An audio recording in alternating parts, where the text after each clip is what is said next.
Two leading Democrats who have had roles tackling global Islamic extremism believe one of the key reasons the UK has experienced multiple attacks is because of how the country treats Muslims.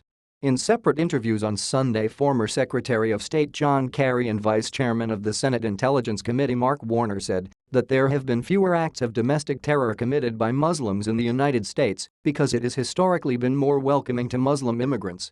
Radicalization experts who study counter-terrorism and countering violent extremism told Newsweek that they agreed poor integration was one of the root causes behind recent attacks, including the vehicle and stabbing incident in London on Saturday in which 3 men killed 7 people and injured dozens. In addition to the London Bridge attack Saturday, 6 people died in March in a knife attack near Parliament, and a suicide bombing at an Ariana Grande concert in Manchester on May 22 killed 22, including several children. The so-called Islamic State militant group, ISIS, has claimed responsibility for all 3 attacks.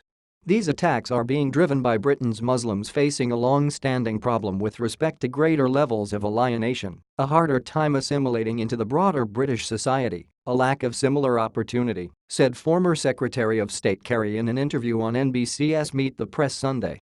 Kerry said there are a lot of I and G, R, E, D, I, E, and T, S and quote that go into radicalizing people who go on to commit murders.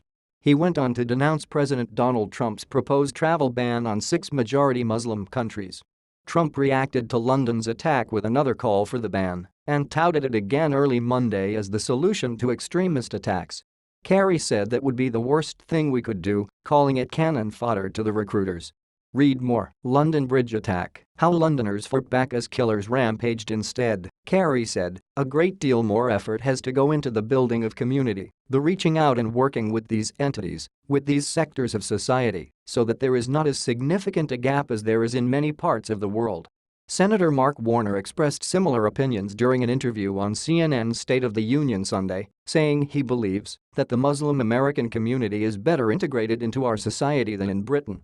Former Secretary of State John Kerry and other counter-terrorism experts have said that the UK HASN and APOS integrated Muslims into society as well as the US. I think THAT and APOS has always been our secret sauce in America, that you can come here, first generation, and if you accept our laws and rules, become American, Warner said.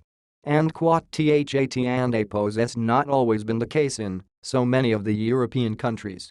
And I think WE and APOS are seeing, again, the benefits of that. Warner said that Hess worried by tweets from Trump in the wake of the Saturday attacks sowing discord and division between Muslim Americans and the rest of the country.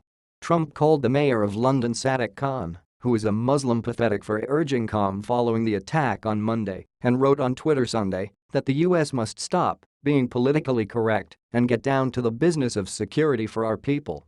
Similar rhetoric and attitudes by some commentators in the UK have paved the way for the alienation and increasing radicalization of British Muslims, according to Professor Tahir Abbas, a senior researcher and expert in countering violent extremism at London's Royal United Services Institute military think tank.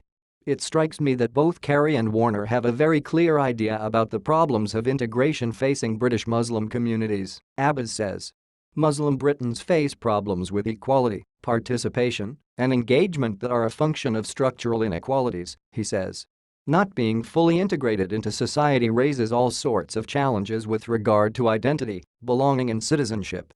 It reduces a sense of confidence and engagement on the part of minority groups who feel constantly beleaguered, vilified, and stigmatized in media and political discourses. Abbas, who has worked as a professor of sociology at Fatih University in Istanbul and a senior researcher at Britain's Home Office, says there is little public discussion about how diversity contributes to the net cultural, intellectual and economic wealth of the nation as a whole. What is needed in all countries to fight radicalization, especially Britain, is investment in urban areas that have languished in the rush to embrace neoliberal market economics, he says. While radicalized young men and women herald from all parts of the UK, Abbas adds, it is often pockets of poorer areas in the urban areas that are fertile grounds for vulnerable people looking for answers to the tough questions that they face, but with little or no direction from the state or from Islamic faith leaders and politicians.